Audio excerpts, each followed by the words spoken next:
10,300 শিক্ষকদের চাকরি সংক্রান্ত একটি মামলার সুপ্রিম কোর্টে পরবর্তী শুনানি হবে আগামী 17 মে। এই মামলার সাথে যুক্ত হওয়ার জন্য অন্যান্য শিক্ষক শিক্ষিকাদের আহ্বান জানানো হয়েছে।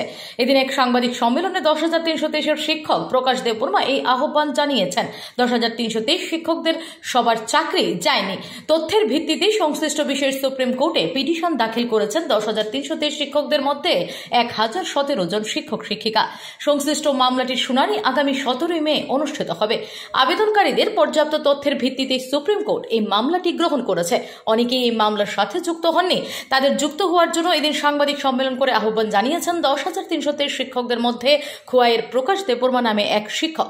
তিনি জানান, সুপ্রিম কোর্টে যে 1,017 জন রিট পিটিশন দাখিল করেছেন তাদের যাবতীয় তথ্য সুপ্রিম কোর্টে রয়েছে, বাকিদের কোনো তথ্য সুপ্রিম কোর্টে নেই। তাই তারা মামলা জিতে গেলে বাকিরাও চাকরি পেয়ে যাবে তেমন কোনো কথা নেই।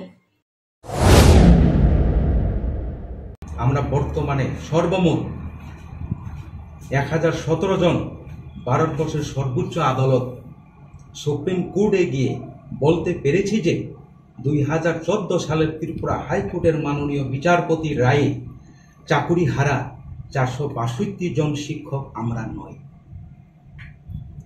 উক্ত রায়ে কোথাও 462 জনের সঙ্গে অন্যদেরও চাকরি চলে গেছে বলে উল্লেখ নেই।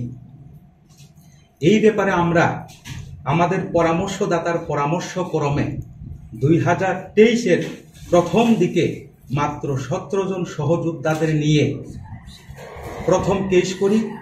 ওইখানে সুপ্রিম কোর্ট আমাদেরকে রিমেডি দিয়েছিলেন। Bureau report, S Bharat live 24 hours.